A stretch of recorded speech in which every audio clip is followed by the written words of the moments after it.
Why don't we rent a video tonight? Yeah, can we please? On a weeknight? Yeah, come on, Mom. It's okay. Sure. Come on. Let's throw caution to the wind.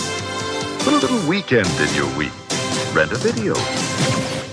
Welcome to Vericon Video, a weekly show where we relive forgotten and unforgettable movies that once lined the shelves of video stores everywhere.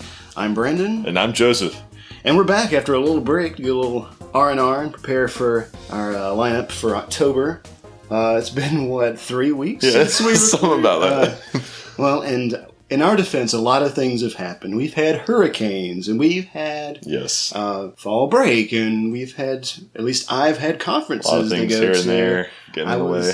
I was in 5 states last week. And Only 5 states. Only 5. And so I'm always trying to keep up with what time zone that I'm in. But yeah, lots happened since then. I got to see some pretty good movies in the interim. I got to see the original Halloween at the Belcourt Theater in Nashville. It was fantastic screening, I should say. It was a midnight screening, and wow. being approaching mid-30s, I dozed off a few times. But luckily, the people I went with were able to prod me away. The age catching up. The age was catching up, you know.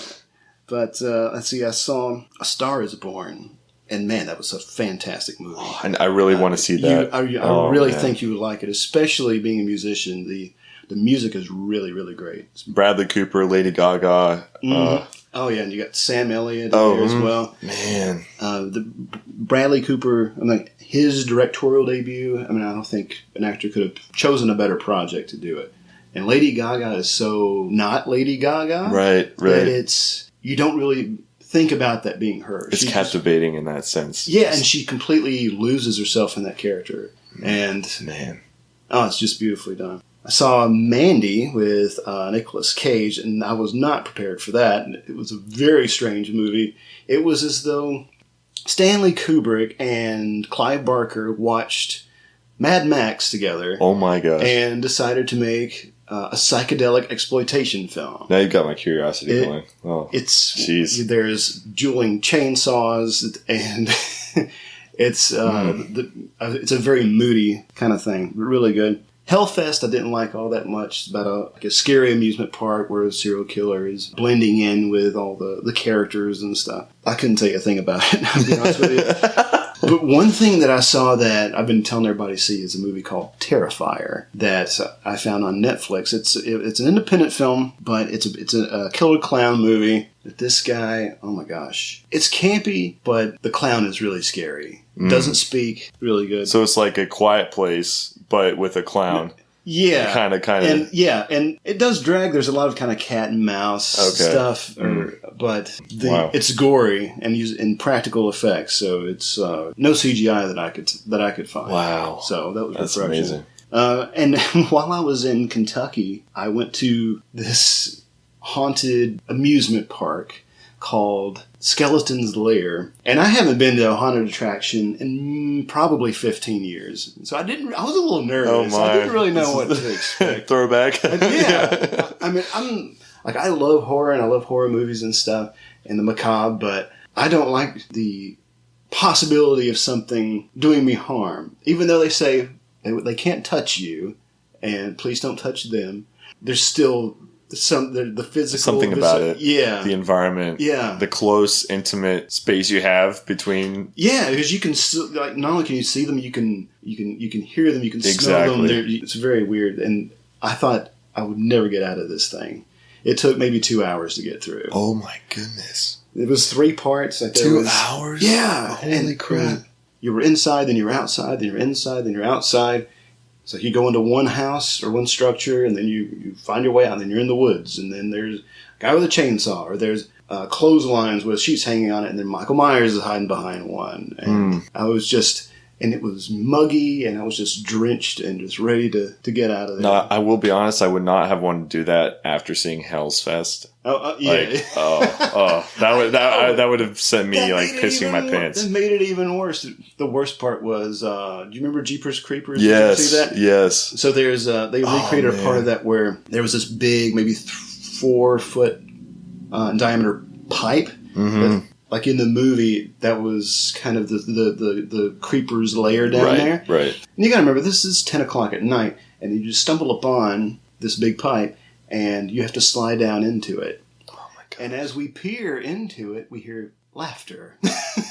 I mean, of course it's laughter, right? Yeah. It's like, oh hell no! You're right. Yeah. But we have to go through it. And the voice at the bottom says, "Come down one at a time, or I'll kill you." So wow. Okay, let's just do it. Let's just go for it. Let's see what else is new. The new Fangoria is out after a brief hiatus. It's helmed by new people, new company, and this thing weighs a ton. It's only 114 pages, but I mean, you could probably kill somebody with this, or at least do some knock them out, blunt force trauma. Right, you know? right. Yeah, it would be useful in fending off Michael Myers if he comes after you.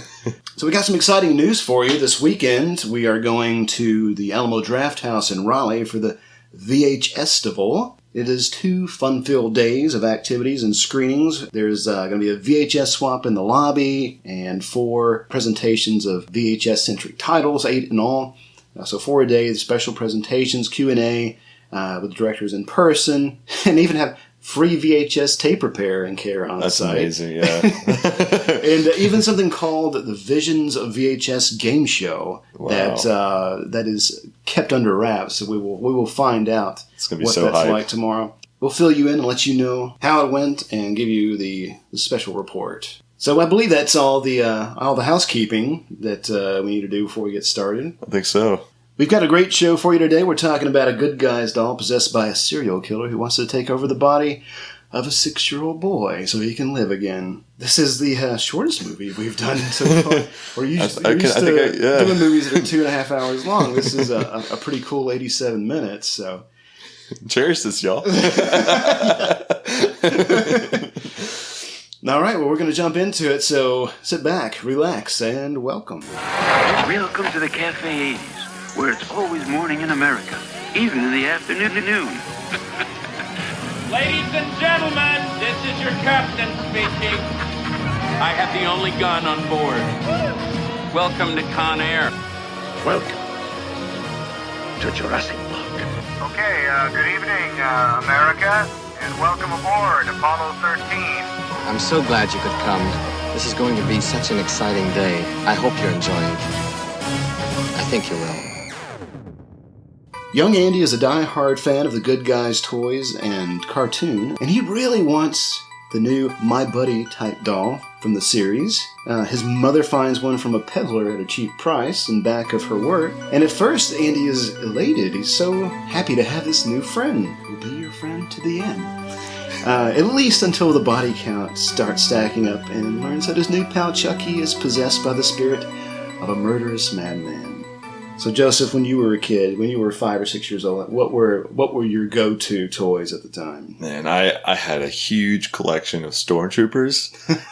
I was such a Star Wars nerd that every Christmas, the only thing I put on my list is, all right, Mom, I want stormtroopers, scout troopers, snow troopers, and then for bonus, I'd ask Santa specifically, because I knew, like, I couldn't get this anywhere. You know, Luke Skywalker, Han Solo, Chewbacca, the whole 9 yards of Star Wars. So yeah, between that, I had a favorite Buzz Lightyear figure that I always play with. Uh-huh. So, and then, you know, of course, like when I was little, dinosaurs were my big thing. Oh, nice. But never to the extent of having a doll look you square in the eyes like Chucky. So. Yeah. I don't think I had anything quite like that myself.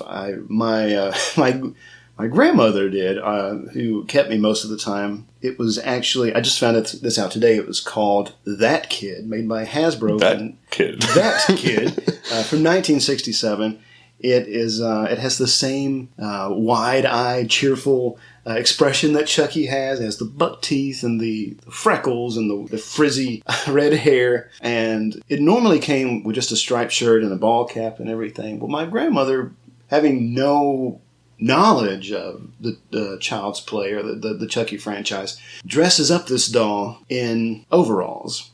Like it could stand up on its own weight. It could just stand in the middle of the floor. It looks just like Chucky.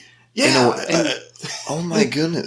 I always thought as a kid, even now, that this had to be the inspiration for Chucky. But the main story, the main narrative is that it was based on a doll from around 1985 called My Buddy, which had overalls and everything, and it was designed for young boys to have a companion, a friend to play with, and to learn about helping others and to be nice, to be a buddy, to be a good guy.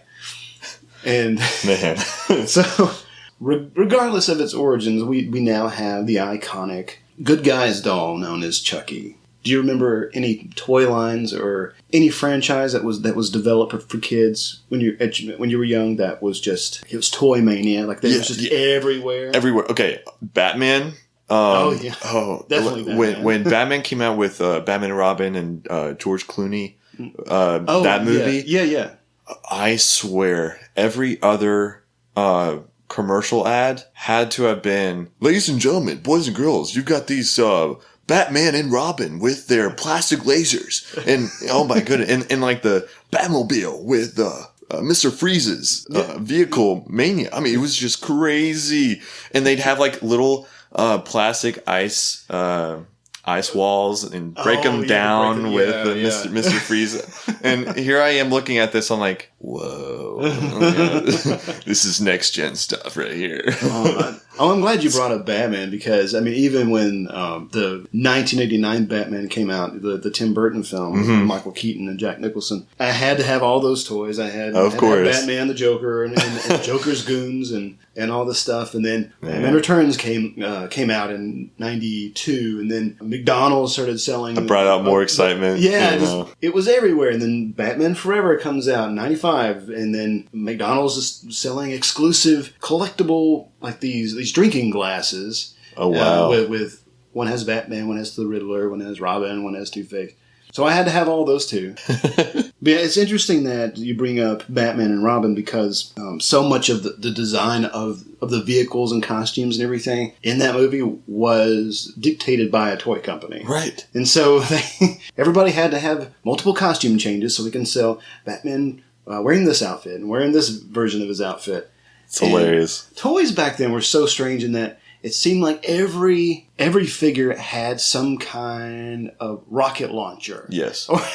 Something that you could shoot out. Yeah. Like an interactive some projectile toy. of some kind. Right. And the funniest one of that, before we move on, is when Jurassic Park came out, there was this Dennis Nedry doll, or action figure, that looks nothing like Wayne Knight from the film. Oh my gosh. And I've got to show it to you, because it's quite laughable. Oh yeah, here it is. So it looks nothing like Wayne Knight from the movie. What in the hell is that?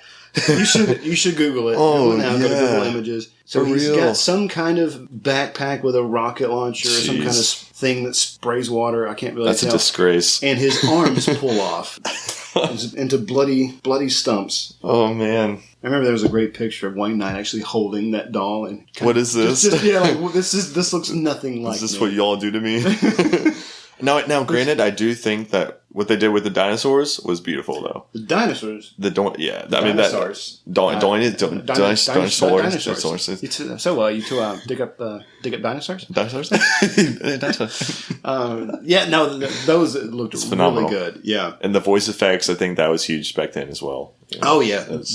Those were probably, at the time, like the most, not only realistic, but there's so much detail. Right. The hallmark for animal toys, basically. Yes. So today, we're going to be talking about Child's Play from 1988. Directed by Tom Holland, most known for Fright Night. Stars Catherine Hicks, Alex Vincent, Chris Sarandon, and Brad Dourif. Such a great character actor. It's such an iconic voice. Of course, I think one of his first movies was One Flew Over the Cuckoo's Nest. He was great in Deadwood. He was the doc in Deadwood. Great show, by the way. He plays Sheriff Brackett in Rob Zombie's take on the Halloween movies. And so he's been around the horror scene for a while.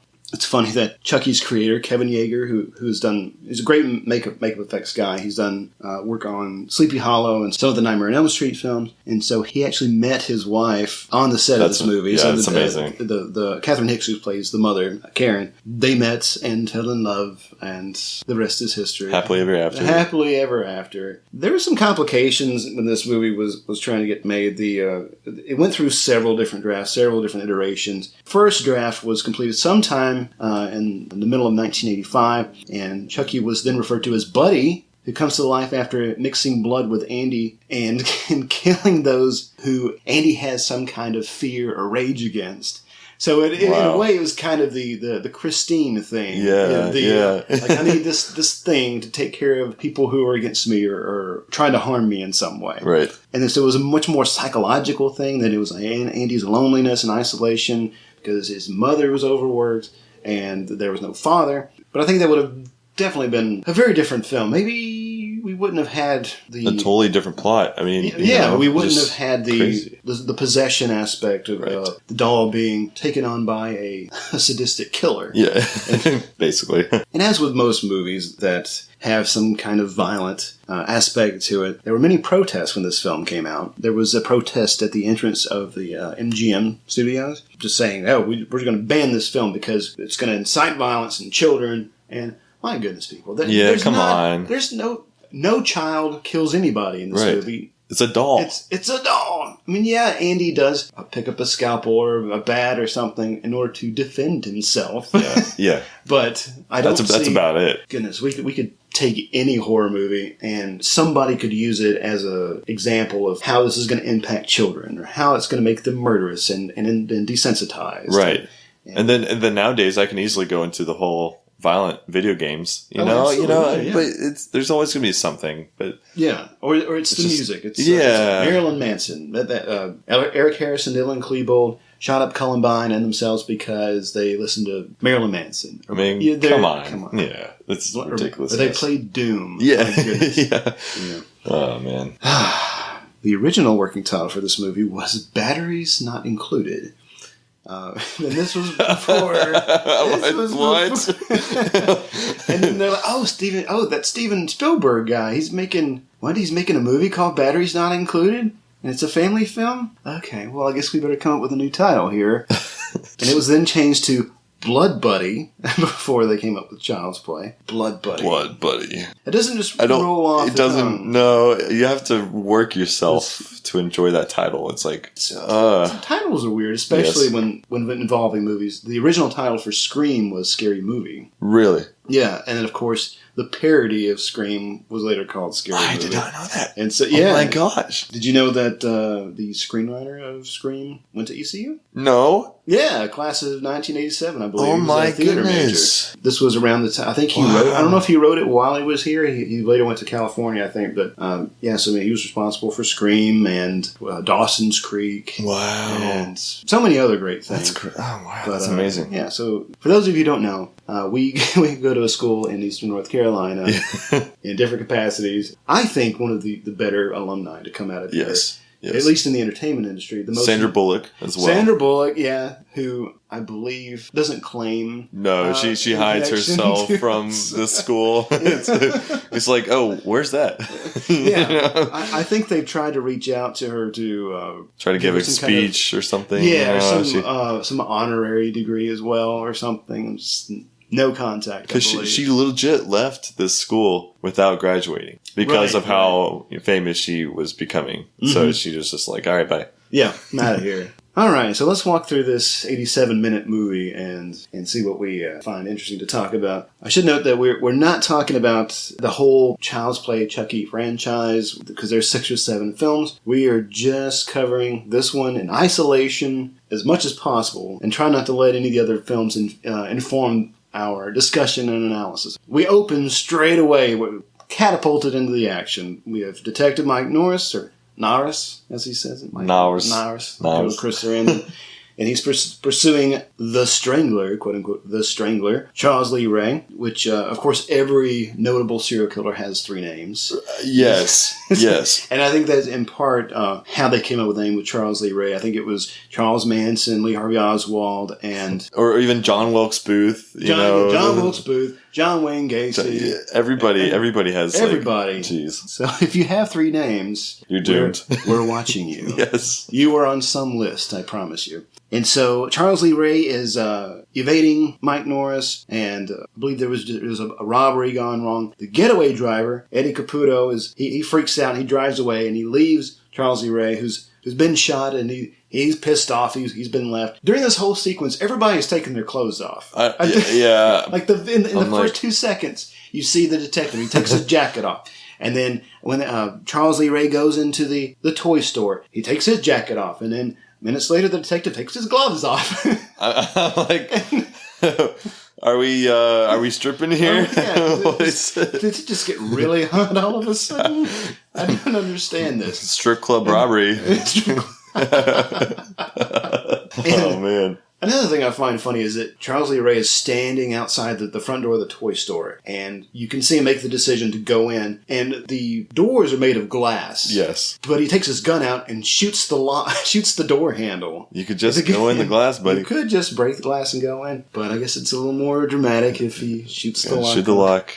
And coincidentally unlocks the lock. I would like to see a Mythbusters episode of does that really work? Because it seems like everybody that shoots the lock unlocks the lock. First time, first shot, boom. And it's open. I do want to do a Mythbusters episode. That would be beautiful. I want to know I want to know the truth. I want to know if this is really possible. The trick of the trade. And so over the opening credits, we see Charles Lee Ray, and he's bleeding out, and he's trying to figure out what to do, and he's screaming, "I'm going to get you!" Talking to the detective. "I'm going to get you and Eddie, no matter what." And so he's setting up his motivation for the rest of this movie is that he wants to stay alive just so he can go after this detective and the getaway driver that ran out on him. Which, okay, I mean, I guess if that's what you want to do, man. Right. If your reasons for beating death are this little vendetta, okay, fine. All right, we'll do it. You do you, buddy. You do you.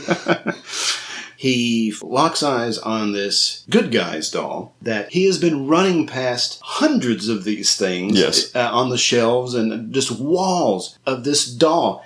And he's like, I need to find somebody. I need to find somebody. I need to find somebody. And he's knocking down all these boxes, and then finally he's face to face with one, and he's, oh, yeah. Wow. Yeah. Finally, I see something that's always been appearing every single time I look right or left. Oh, wow.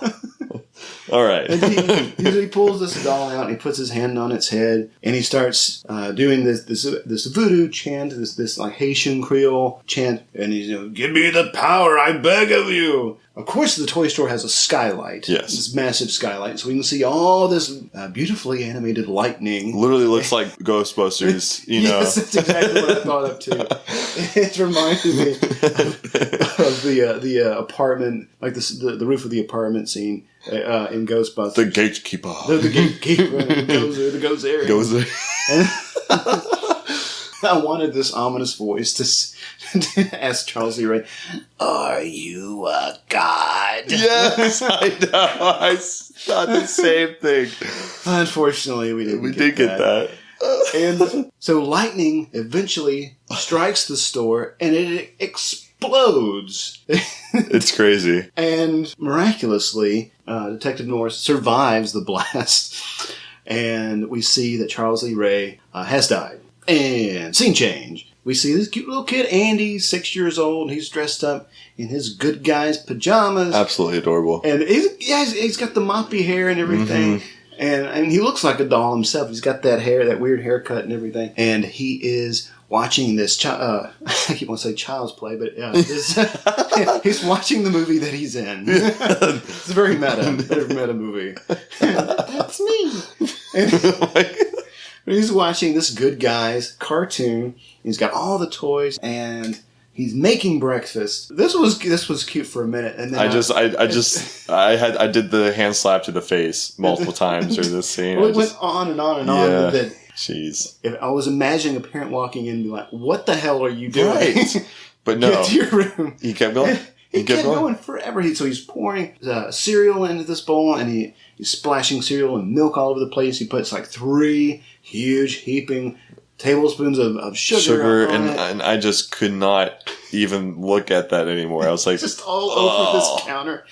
And then he burns this toast, puts the toast on his plate. It's solid black. It is cremated toast. Yes. And he takes this massive ice cream scoop size glob of butter and dumps it on there. And he's carrying it on this tray to his mother's room. And it's splashing everywhere. It's all on the tray. On the rug. Wake up. Oh, yeah. It's all crazy. Man. What a mess. What a mess. And so he takes his mom breakfast and wakes her up. It's like 6:30 in the morning. We know that this woman works all the time. But he's excited. It's his birthday. Weirdly enough, he makes his mother breakfast on his birthday. She should be up at 6:30 making her son Honestly, breakfast. I mean, oh. Karen. See, now you have to clean the carpet. It's just Andy, you're making life so hard for your mother. Goodness She's gracious. working this shitty job at this jewelry store counter and has this really creepy, weird boss. Cut her some slack. cut her some slack. Yeah, I mean, just come So he brings her breakfast, and she picks up. I love this bit. She picks up the toast, and this baseball-sized glob of butter falls off of it. Yeah. And her face is priceless. Oh yeah, she's like, why don't I eat this later? And you can open your toys now, or open up your presents. I should mention that. So while he was making breakfast, he sees an ad on TV for your own Good Guys doll that you can get that talks to you, and it's going to be your friend to the end. And he sees it, and he looks over at some of his wrapped presents, and there's this big oblong box that he's like, oh, that's it. I'm getting this doll. This is it. And so when he eventually opens it, it's the big bummer of any child. It's clothes. Yep. Pair of pants. It has to be clothes. Mom's like, see, you really need some new clothes. And just the disappointment on his face. It's so distraught. I remember as a kid expecting certain things and it being tube socks or right or a t-shirt or something, or like church clothes. I'd be getting church clothes. Oh my gosh, I'd be getting sweaters or just white dress shirts, and I was just, of course, I didn't want to disappoint anybody, so I'd be like, oh my gosh, thank you, but inside I'd be like, what the hell? Oh, I can't wait I'm gonna put on this sweater right now and go play. No, doesn't happen to anybody. Nobody. And so he does get a Good Guys, what would you call it? Kind of a dress-up kind of thing for building stuff. And so he's somewhat pacified at this point, but he tells his mom, I'd like to have a doll to go with it. And she's like, I know. And we find out later that this doll costs like $100. It's crazy. And let's look this up. In 1988, adjusted for inflation, all right, so $100 in 1988, about $213. So for a doll, for a kid's doll, for a mom that tells him, I know that you want this doll, but when it came out, I can't afford it. I didn't know in time so I could save up for it. Right. Which, as I'm 33. I want to save that child, especially the 5 or 6 year old me. You need to realize where your parents are coming from. Yes. There's not this endless supply of money. You can have just whatever you want. Doesn't go on trees. It doesn't grow on trees. So whenever your parent tells you, you can't have this, and the response is why, you should take the response, because I said so. Right. Or, your ass is expensive. Kids are expensive. Who could pull the mom from Drop Dead Fred thing? I just don't think I love you as much as I used to. Mega bitch. Yeah, the mega bitch. I would have so much more money if I didn't have you. Yeah. It's all your fault. All your fault. And so we see the mom, Karen, she was working at this jewelry store counter, and her friend Maggie, her bestie, shows up and says, hey, you want that Good Guys doll, right? There's this weird, creepy peddler behind the store, and he's got one. And she's like, oh, I can't leave my counter. Of course, it's a weird and creepy peddler, This guy... sketchy in the alley kind of thing. Yeah, it's in the back of the alley. It's kind of... There's steam coming up. It looks like it's like this set of Batman, 89 Batman. It's Gotham City. And in fairness, this is metropolitan area. This is Chicago. So she goes back there with Maggie. Oh, you got that Good Guys doll. And, that's the real thing. The guy says, I want $50 for it. And Maggie's like, oh, no, you're not paying that. And he even says, I'll take $30 for it. And the mom is she doesn't care. She just said, Andy wants this really badly. I'll pay whatever you want. And that says a lot as a mother and as a single mother, that she's willing to make that personal sacrifice for a child just so he can have the toy that he really, really wants. So they haggle a bit. And I think we don't know how much money she gives him. It looks like she hands him 3 $1 bills or something. but we'll say it's $50. Yeah. And she comes back inside with Maggie. Their boss, of course, comes up. Oh, so nice of you to join us. What a dweeb. Yeah, I mean, he's a nerdy guy. He's got this pink bow tie and thick glasses, and tells Karen that someone called out today, and so you're going to have to work that shift tonight and cover for them. You'll have to. You'll just have to do it. No one else can do it. Of course. As an employee, no, man, it's my son's birthday. Right. I'm not doing it. She pretty much tells him that in a more tactful sort of way, and he says, "Do you like your job here, Karen, or do you enjoy your job?" And she's like, "Oh, yes, yes." And so Maggie volunteers to babysit Andy while she's working the night shift. So Maggie is there with Andy and Chucky are watching TV. And on the news, the only thing that TVs play in this movie is news reports about Charles Lee Ray. Yeah. It's practically Yeah. hitting you over the head that that guy you saw at the beginning in the shootout whose soul went into this doll. Hint, hint. Hint, Charles Lee Ray, he has been killed. And so over the course of the film, when even later Andy says, "Chucky told me lots of things. He said his name is Charles Lee Ray." And, right. And the mom it doesn't register. No. Because everybody's been talking about it. Right. And I think no one pays attention to the news. I mean, even while it's on, no one just pays attention to the news. Yeah. It's just on. It's point. just, And even when Andy's there, like, why are they watching? Why is the news just on? Right. Why isn't he watching a cartoon or right. anything? But it's time for bed. But Andy says that Chucky wants to stay up and watch TV. And Maggie's like, blah, blah, blah, blah. No, not happening. Get in bed and brush your teeth and everything. And while Andy is brushing his teeth, Maggie goes back out into the living room and sees Chucky propped up in front of the TV. That is so creepy. Because she hears it come on. Right. And even though she says, "Andy, I told you not to do that, and why didn't you listen to me?" And he's like, what did I do? I didn't do it. Chucky did it. And she, no, why don't you stop that nonsense? And so she puts him back in bed, but the whole time she's kind of in the back of her mind, like this is weird. This is odd. There's an uneasiness been playing there. So she's really paranoid. She's creeping around. She thinks that there's something behind this. I don't know what kind of decoration this is, but it's like from Hobby Lobby-ish, tall, narrow set of 3 garbage cans kind of things with ivy in it. And Maggie thinks that something's hiding behind it, so she pulls it out. No Chucky there. But we do get that little glimpse of him running in the background. That little pitter-patter. Yeah. I think that would be one of the creepiest things to hear at night. Yes. Is just that pitter-patter. And then you don't hear it anymore. Yeah. It's like, where is it? Or you hear it over here. And then you hear it on the other side of the room. Right. Where it's getting closer. It's getting louder. She's trying to calm herself down. You're just scaring yourself. And then for most of this movie, we just see Chucky as point of view. We just see what he sees. We know that there is some presence that is moving in on Maggie. So Chucky takes this little hammer. Oh my gosh. It's like this 6-inch hammer. Yeah.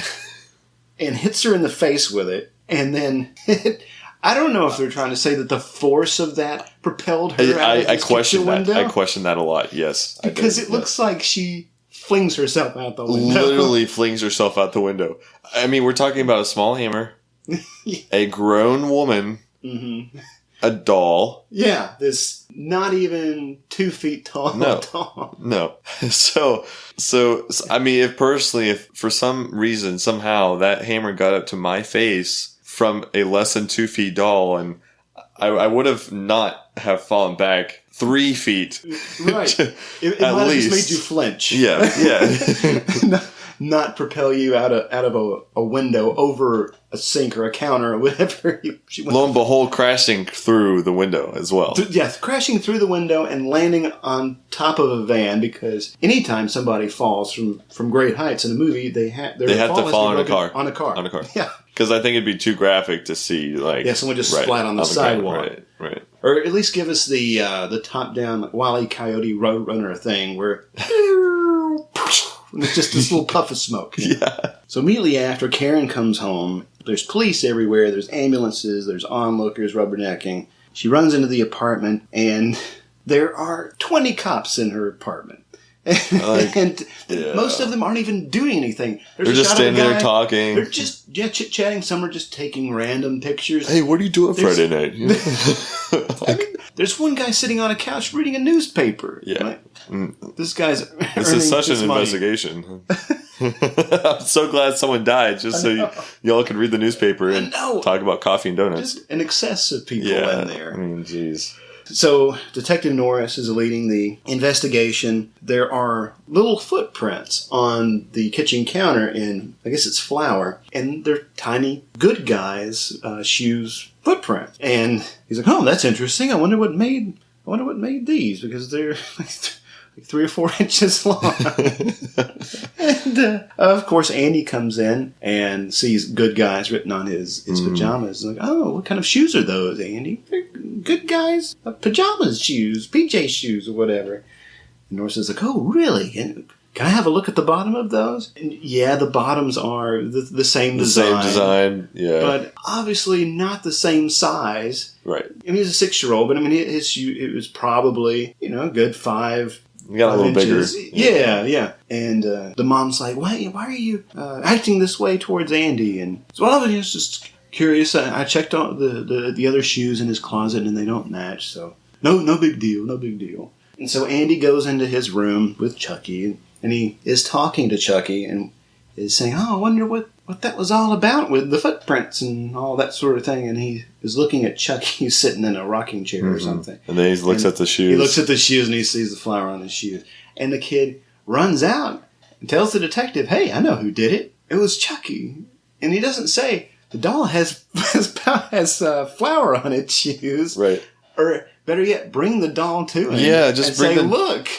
And it's so weird. Frustrating. It's frustrating. And whenever the detectives leave, it's weird. The mother's like, "I've had a long day, and I just lost my best friend, and I need to spend time with my son, who is probably just as distraught as I am." He is not distraught at all. He is unfazed. Yes. When she asks him, when she first gets there, what happened, he says Maggie had an accident or something like that. Yeah, so he has no clue. No concept of death, really. Or at least in that moment, he doesn't.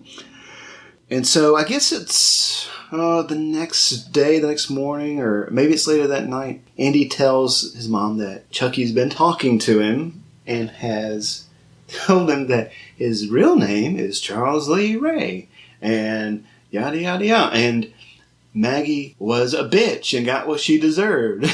and his mom, instead of realizing about the name Charles Lee Ray, she immediately gravitates toward the bitch line. And she's like, "Wow. Yeah, what would make you say such a thing?" He's like, "I didn't say it. Chucky said it." And then she gets frustrated and mad. And she's like, "This is a doll. This is a doll. It's made of plastic and stuffing." Right. And I don't know why she's so forceful about it. Maybe she's just so caught up in the moment. In the moment. Because as a parent, I think, I don't know, it does something to kind of crush your child's imagination that this is just a doll. I mean, we know it. I mean, he knows it's a toy, but she's saying that, this is just an inanimate object. And I think she's more into the I know you didn't do it, and I don't know who did, and she's confused. Yeah, and she's frustrated that she can't find out what happened. Yeah, I'm trying to imagine. I'm trying to put myself in her position. Right. Like, how would I try to process all of this? And, well, it's weird first that they immediately think that it's a homicide. Right. And not a suicide. Or maybe it's the hammer. Yeah, that's right. It was the hammer. They did find the hammer. They did find the hammer. There's even that scene where Nora's hands his partner, another detective, this little hammer in a bag and said, "This is possibly the murder weapon." And the guy's like, "You got to be kidding me." Yeah. Like, come on. Just looking at it, it's just this itty bitty hammer, man.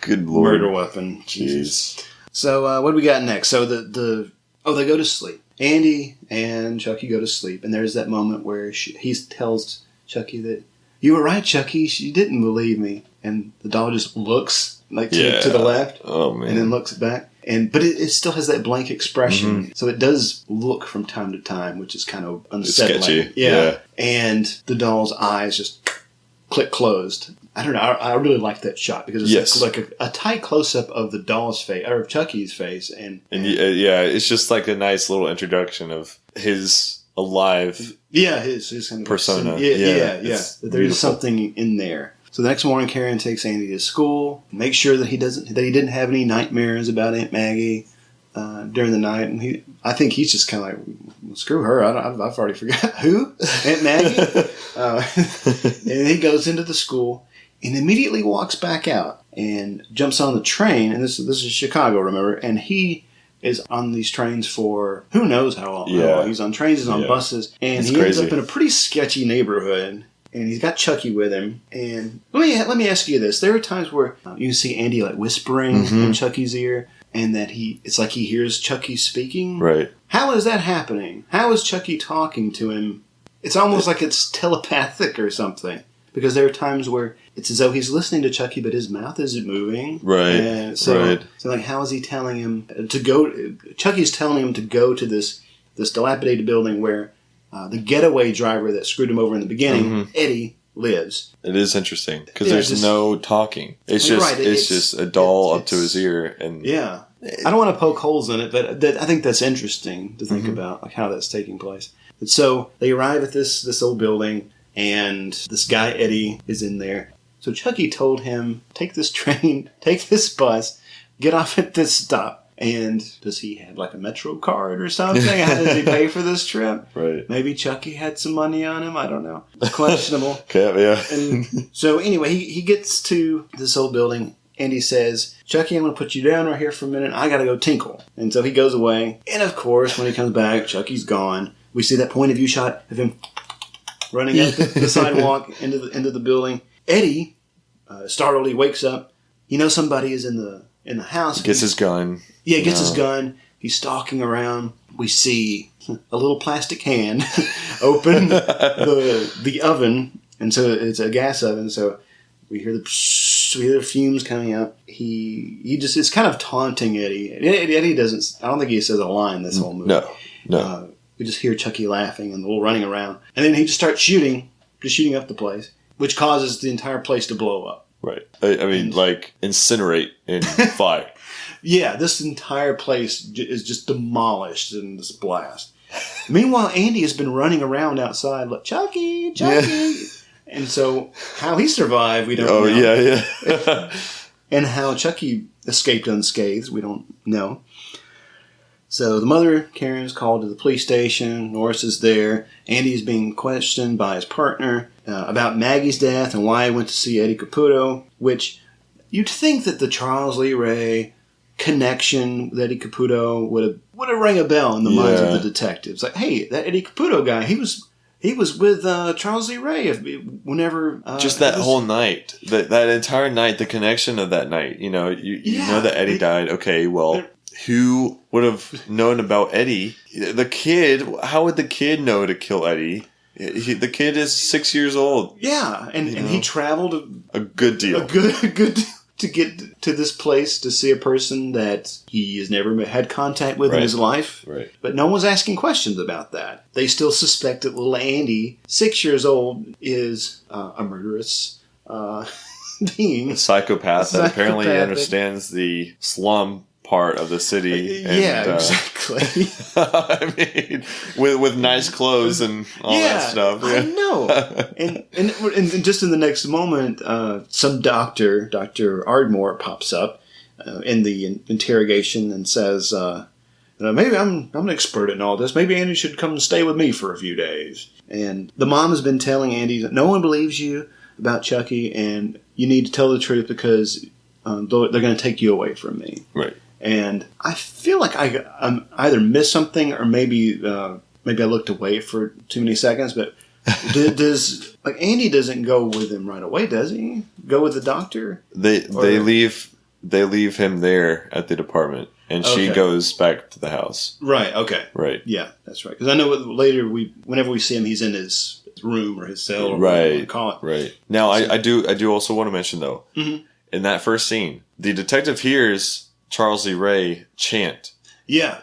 And so, in my mind, I mean, personally, granted to the credit of movies, that whenever I hear chants like that, I know something's up, and that, it might be something spiritual. So, in this case, I feel like the detective should have at least thought about, not, made the decision, but at least thought about maybe this Charles guy isn't really dead. Yeah. You think that he would at least entertain the notion that maybe Charles Lee Ray wasn't just speaking in tongues and because he was on his deathbed or whatever. All of a sudden a storm comes and all of a sudden the store is struck by lightning. And What all a of a sudden, coinky-dink. and all of a sudden disappears right afterward. Oh, okay. Yeah. Nothing unusual It's about not this. raining. Oh, wow. No. So Karen goes home, and she's looking at Chucky. And in that moment, because Andy has been telling her the whole time that Chucky's real, Chucky's alive. She's sitting there holding him. Say something, damn it! And then it says, "Hi, I'm Chucky. Wanna play?" And hidey ho. And she just kind of giggles, like, "How stupid am I to think this thing would be alive?" Dumb doll. I know. She goes to the kitchen to get a drink of water. She sees the box in the corner of the packaging that the doll came in, and she picks it up to look at it. And the batteries. The batteries. Oh, the my good gosh. guys branded batteries. C or D batteries. And I was anticipating when the camera angle focused on her with Chucky in the background on the second time. I expected him to be not there. I did too. I was expecting him to be either not there or to have moved or something. Right. Something, but I was waiting for that too. But so she looks at the batteries. They're sealed. She looks on the box and it says batteries included. She goes to Chucky again. And she pulls up the back of his shirt and everything, and is looking at the battery compartment. And she opens it, and it's empty. And which is a great reveal, right? It's been brilliant stuff. Saying all this stuff with no batteries. And then his head spins around and says, "Hi, I'm Chucky. Want to play?" That creeped me out because you knew something was going to happen. I would have reacted the same way she did. She just drops it, yeah. And it rolls under the It rolls under the couch.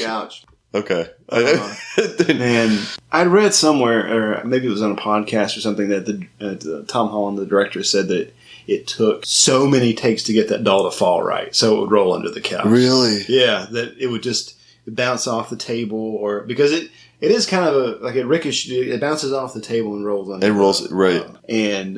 So it took a long time to get that just right. Wow. She peeks under the couch. She pulls up the little skirt of the couch. Chucky's just laying there, and she carefully reaches in, pulls him out, and she does that. "Talk to me." "All right, I'll make you talk." And she goes to she lights the fire. She gets some matches on top and lights a fire. And I'm like, oh, this is about to get intense. I know. I'm going to throw you in the fire if you don't talk. And then that's when he springs to life. Die, you stupid bitch. Yeah. And I'll teach you to fuck with me. And he's just squirming and the face. It has that. It has gained its expressiveness, the human expressiveness, and not just that blank plastic face. And he's just shaking all around, and he bites her. That's his thing. He bites. Yeah, he's got his plastic teeth. He bites, and he runs out of the apartment. She chases after him, and then somehow comes across Norris and, what are you doing here? What can I do for you? And she tells him, Chucky's alive. I found the batteries. He hasn't been operating with batteries since we've had him. It's alive. It bit me. And that was a pretty good bite, too. Yeah, it was a pretty Holy crap. The blood. Yeah, so it was all bloody and blistered. Oh, my goodness. Granted, it's only like an inch or two, but it looks like the doll's substantial. Yeah. He doesn't believe her. He is completely good night. Miss Barkley, go home. She says, well, I'm going to go find that peddler that you got the doll from. And he says, no, don't do that. It's late at night. It's very dangerous to be over there. And so she goes anyway. She finds this peddler and says, she wants to know where he got the doll. And he says, what do you give me for it? To know that. And so she gives him a little bit of money and says, well, that's all I got. And then he gets all rapey. He's like, oh, that's not all you got. Oh. And then forces himself on her. And Norris had followed her, of course, but waits until the guy is assaulting her to stop it, to break it up, and demands that the guy tell Karen and himself where he acquired the doll. And he says, I got it from the toy store, the one that had blown up, that Norris was at when it blew up. Mm-hmm. And that's the toy store. Yeah. Right. That so there's another connection. Right. Yeah. But he still doesn't connect. Yeah. He knows that there's a connection there, but he doesn't quite know what to make of it because Charles E. Ray is 2 + 2 does not equal 4. Exactly. Yeah. And so then the detective is talking about Charles Lee Ray. And, oh, yeah, I was there the night that he died. It was in that toy store. The Lakeshore Strangler, which doesn't really have a very menacing ring to it. I mean, when you hear it at first, it's just like, well, yeah, oh. okay. Yeah, I mean, just the name Charles Lee Ray is much more menacing than just the Lakeshore Strangler. I just it doesn't thinking about that. Just okay. Maybe it's the word Lakeshore. I think it is Lakeshore because maybe like Ashton Forest, the Ashton Forest string. Yeah, the Black Forest. The Black Forest. Strangler. Yeah. Anything else. The Wilding Woods, or yeah, something, because those names typically originate in a police department or a journalist comes up with it.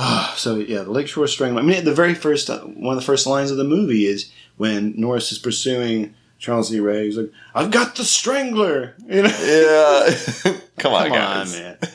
But I guess it's a mouthful to say Charles Lee Ray.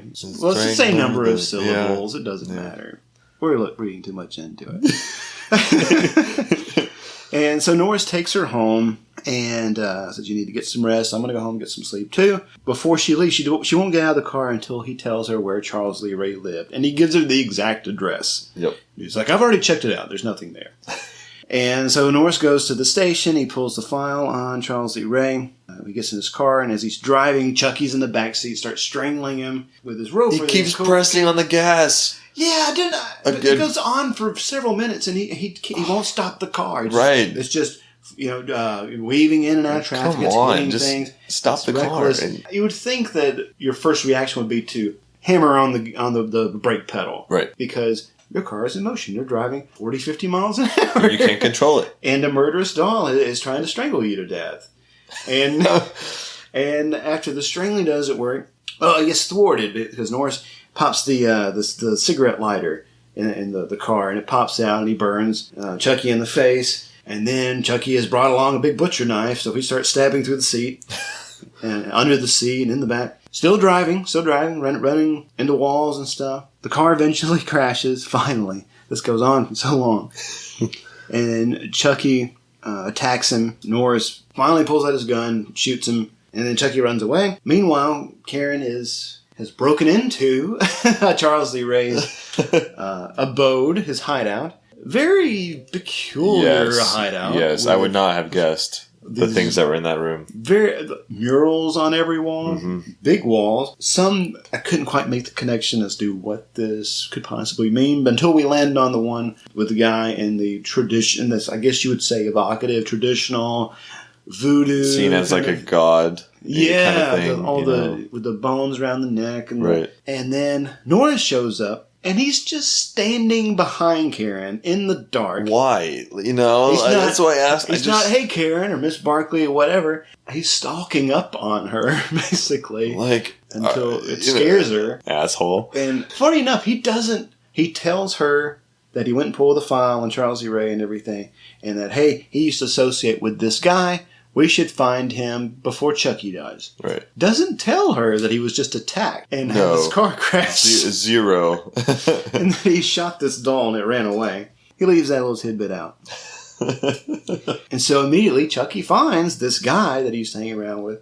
This scene is one of the most involved because we actually see Chucky talking for a period of time. Right. Where he's just hanging out. He's talking to this guy, John, we learned that he had been taught these incantations or these spells, but has used them for bad, or used them for evil, nefarious purposes. I don't know about you, but this always bugs me in a movie, in terms of the writing, where there's this overuse of the addressee's name. Yeah. So, even though, Joseph, you and I are the only two in this room, you see, Joseph, that even though I don't need to refer to you by name, I feel like I have this urge, Joseph, to just say your name over and over again because it might be unclear who I'm talking to. Joseph, Brandon, I know how you feel, Brandon. We're all here together, the two of us, Brandon, in this room, Brandon. So I know Brandon. It just seems, it's not only, like, nobody talks like that. No. It's so unrealistic. It's one thing to see it on the page or to read it in a book when you don't have dialogue attribution and you need to know who's speaking to somebody else. Joseph, that's just bad writing to me. It doesn't happen much throughout the rest, but the whole time Chucky's like, "Hi, John," and I'm glad you knew his name, Chucky. yeah, and so long, John. I was shot, and it hurt like a son of a bitch, and it even bled. And you told me, John, that I could beat death and nothing could hurt me. So what's up with that, John? You know, it just go, John. And we get it. I wish you'd just been wearing a name tag that said John.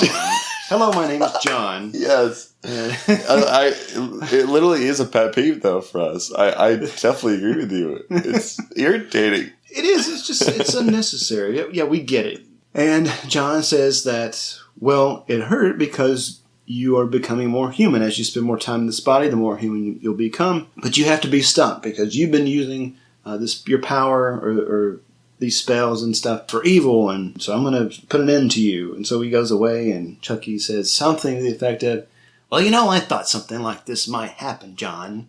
And so he brings out, he's made a voodoo doll of John. Jeez. He breaks the leg and everything, and John's breaks leg breaks his arm. Yeah. He wants to know what he needs to do to get out of this body, to get out of this doll. And John says that you have to transfer your soul into the first person you revealed your true self to. And Chucky finds this hilarious. He's the first person I revealed my true self to was a 6-year-old boy. You know, I'm going to be 6 years old again and all that. Of course, he stabs the voodoo doll, and John's bleeding out. So long, John. And I have a date with a 6-year-old boy. Oh my gosh.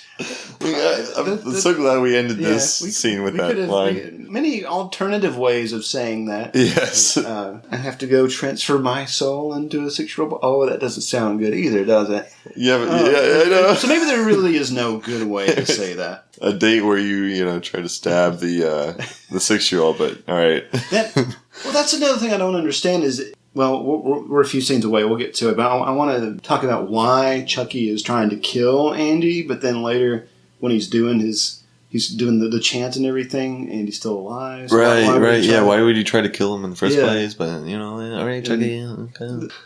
So Karen, hi Karen, she finds John. Hi, John. Hello. Continue the John. What is your name? Karen. Oh, Karen. Karen, what you have to do, Karen, is to... here's what you do, Karen. You must kill Chucky's heart. I'm dying now, Karen. Bye, Karen. And so we see Andy in the hospital, and he's looking out the window and sees Chucky in broad daylight, just walking up to the stairwell to come casually and come up into the hospital. And nobody, I guess, happens to see this 21-inch doll moving walking up the stairs. I'm glad we're just going on about our business, but... Yeah. Andy runs up to the door and says, hey, Chucky's coming. He's going to kill me. And Dr. Ardmore shows up. Everything's going to be all right. And he's like, no, he's going to kill me. He's going to kill me. No, everything's okay, Andy. And so he goes away. Chucky finds the keys to Andy's room at the guard station because the guard is not paying attention. Preoccupied. As... every guard in every movie yeah. They're watching every TV, time. eating a donut, what have you. Every time. Every time. It never fails. And so Chucky comes into Andy's room with his little voodoo knife, and he jumps up on the bed. He is about to stab what he thinks is Andy, and he sees that it's just... what was it, just a pile of clothes or something? Or just some like blankets? I can't remember. I think it was blanket, then the pillow and the blanket. Yeah, the pillow. Yeah, that's right. Andy outsmarted him. and Andy takes the opportunity to run out of the room. With the keys on the ground. Yes, the keys are on the ground. Dr. Ardmore is, stop him! Everybody runs after, is looking for Andy, while Andy is running away from Chucky. Nobody sees this doll in this hospital where there's 2 people working. Oh, goodness gracious. There's like an It's orderly frustrating. and Dr. Ardmore. And so Andy is able to get away from Chucky, but then Dr. Ardmore grabs him and is struggling with him. He's, everything's going to be all right. Just relax, while I inject you with this stuff that's going to sedate you. Because there's this needle, and, kids totally love needles. Yeah, and it's while they're struggling, Right. especially, you're going to try it anyway while this kid is fighting you. You're going to take this humongous needle and just stab him with it, I guess.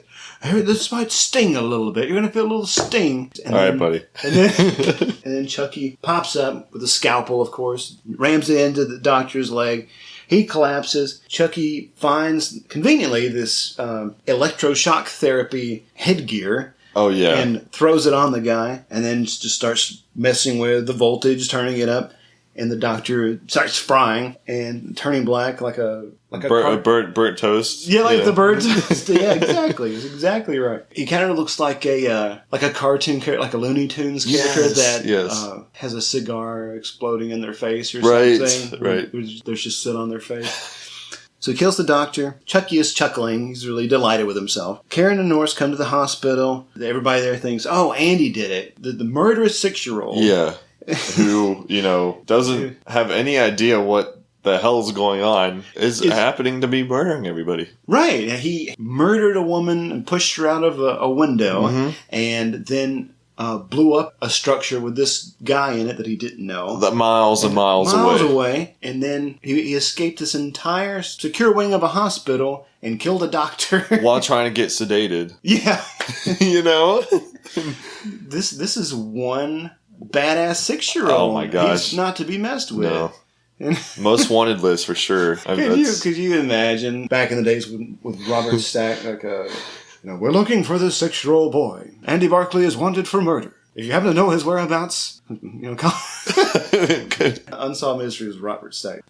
Let's see, where am I? So Andy goes home, barricades himself in, locks the door, he hides. Chucky's coming. He finds the baseball bat to defend himself. Chucky somehow discovers that he can get in through the chimney in this apartment. The entire complex. Yeah, yeah. And once again, I'm going back to Tim Allen's Santa Claus with the Santa Claus bag just floating up into the chimney. Somehow, some way, Chucky found that Santa Claus bag. So I'm sticking to that solution. I mean, we could say he's very crafty and resourceful for a 21-inch. Some Assassin's Creed climbing, maybe. Can you imagine? Somebody needs to do this video of Chucky doing parkour. Yeah.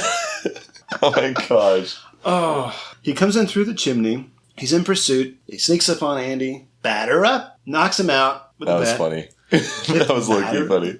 Let's see. So the mom and the detective, they're running up the stairs in the apartment building, trying to get to Andy to save him. Meanwhile, Chucky he's got his hand on Andy's head. You think he's about to do this? Yeah. Oh, the power of Christ compels you. Yeah. Oh my gosh. And you're healed. Begins his chant. The mom comes in, grabs Chucky. He bites her again. Oh, you bitch. You bitch. Stabs Norris in the leg, of course. He's always biting people, stabbing people in the legs. Yep. I mean, I know he's got a height thing. He's a little person. But that's his go-to. That's his go-to. I don't think at any point in this movie he takes a gun. I guess his little hand couldn't fire a gun. Maybe. It's just possibly. Yeah. Maybe he does in subsequent films. But he just, his grabs knife is whatever the little iconic thing. Yeah, just weapon. that little bitty hand. Right. It can only do so much. Yeah, it's plastic. That's true. It's thick and baby-like. Yeah, you think it would just slide out of his hand. Right. Again, that's interesting. Yeah. But in the world that this movie takes place, we'll go along with it. So Norris is going around. He's looking for Chucky. Chucky takes a baseball bat, bops him in the balls with it. And that must have felt great. Yeah. Knocks him out. Previously on Child's Play.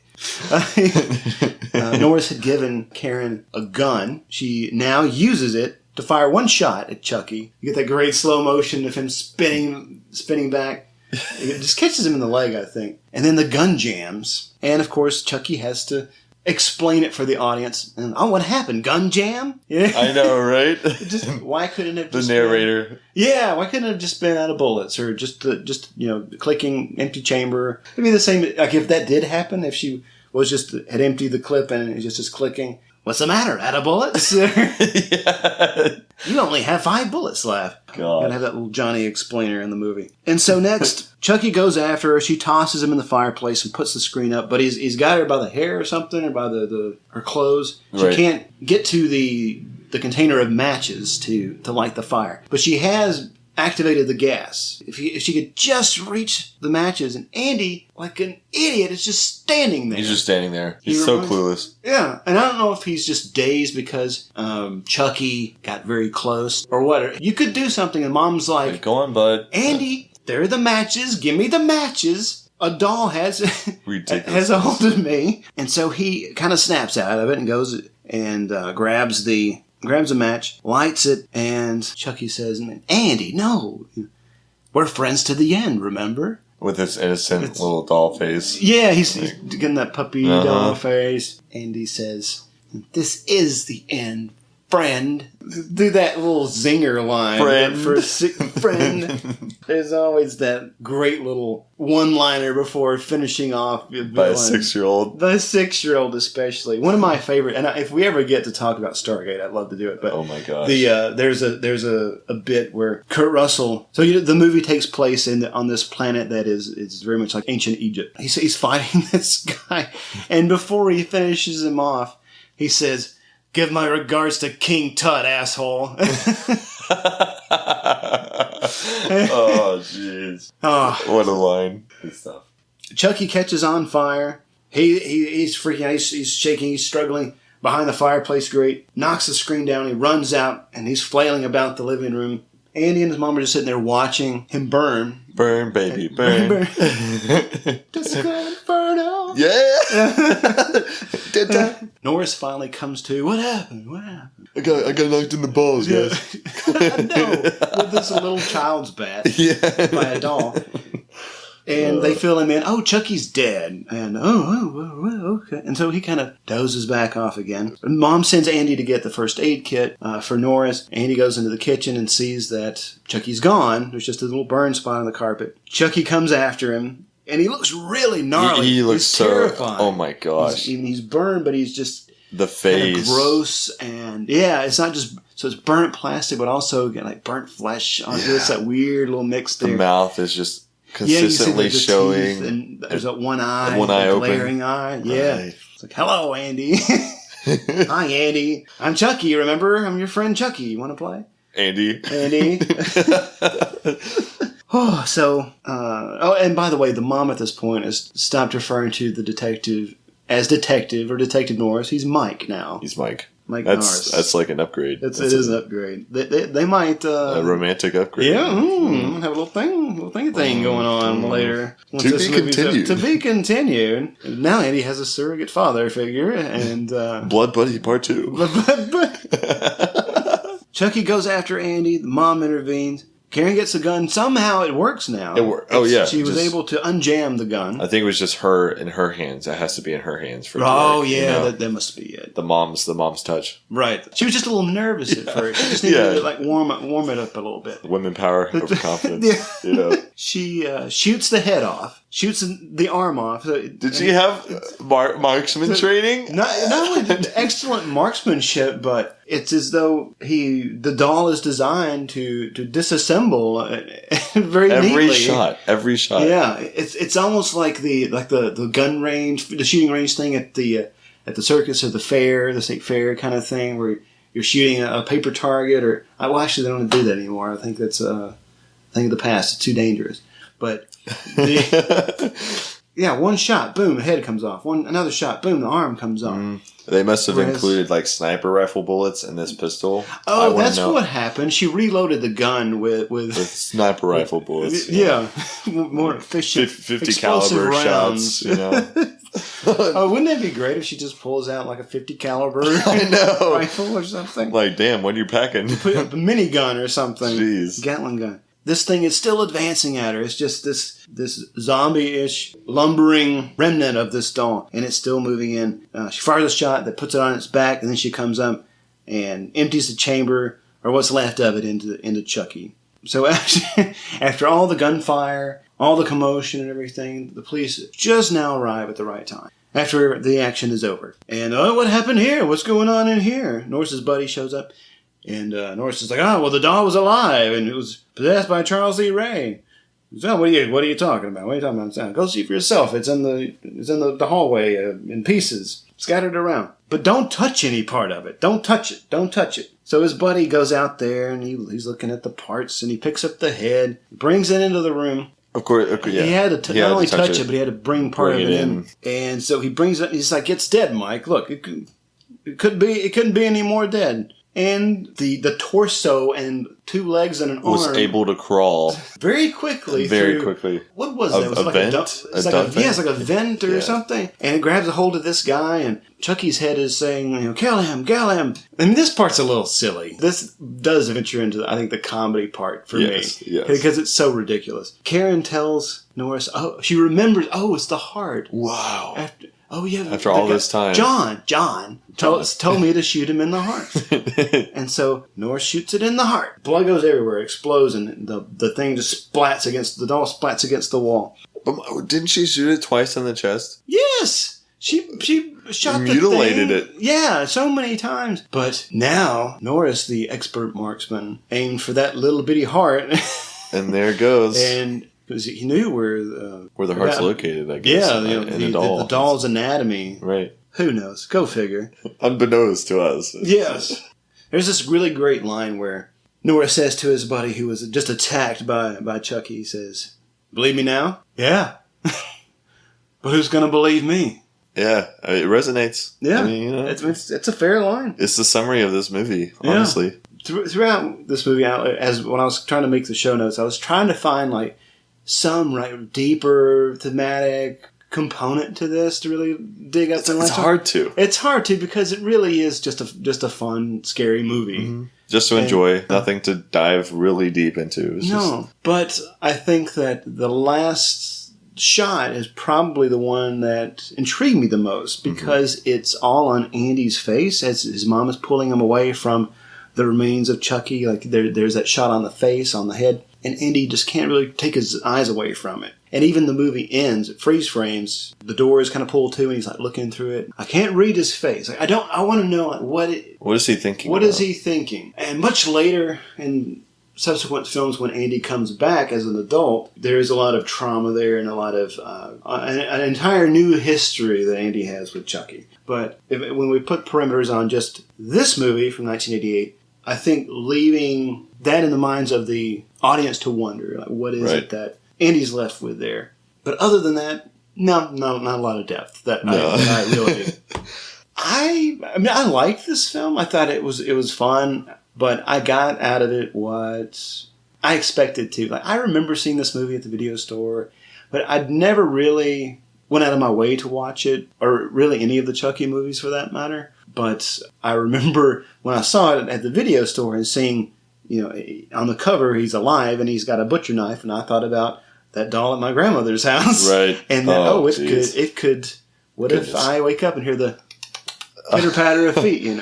So yeah, I didn't really have much of a relationship with this movie, but I did enjoy it for what it is. I thought the effects were really well done, using radio controlled animatronics, using child actors in Chucky getup, seamlessly done. The editing really helped sell the idea that Chucky was real. Brad Dourif's voice acting in this is stellar. He really makes this character come alive through his voice. Yes. And I think it helped. Early on, I watched the video from the early rehearsals of this movie, and Brad Dourif would actually act out as Chucky with the actors. Wow. And even though he wasn't on set for most of the shots with Chucky, he recorded all of his dialogue beforehand. Yeah. Besides the bit at the beginning where we actually see him in human form. He's done the voice of Chucky ever since, through 6-7 films. But now, the franchise is in a really weird place because there is a reboot coming out, or it's in production now, where they're scrapping the whole supernatural element and the Charles Lee Ray element, and now it's just going to be this buddy doll that has artificial intelligence and it's really cutting edge, and some guy tinkers with this one doll, removes its limitations on learning, and makes it have an appetite go rogue. Yeah, go rogue and just start killing people. Right. And so it's all about Andy and friends, I guess, fighting this robot doll, which doesn't really interest me all that much. Because it's not the same. It's impact. not the same, right? Because as we were talking before we recorded this episode, that so much of this film is the human element that occupies this doll. Exactly. It's not a robot. Right. It's the human instincts of the doll. Yeah. It's the heart. It's the blood. It's the pain that the doll feels because it's human. Right, right. It's not because someone programmed it to and then killed themselves. Right. That's the story as of right now. So we'll see what happens. Brad Dourif will not be involved. Don Mancini will not be involved. Tom Holland will not be involved. So this is completely entirely new. I think the original creators are working on like a TV series that would use the original cast members and storyline. But I think it's kind of weird that the franchise is kind of splitting like that. Yeah. It's a little unusual. I mean, I absolutely love the effects. The effects were... I love the slow motion. Whenever every single time Chucky got hit, it was like you could just see him flying. And as he's flying, he's like, no! And as he's saying, no! A jump into hyperspace, really. Just, when he got shot. So I loved that.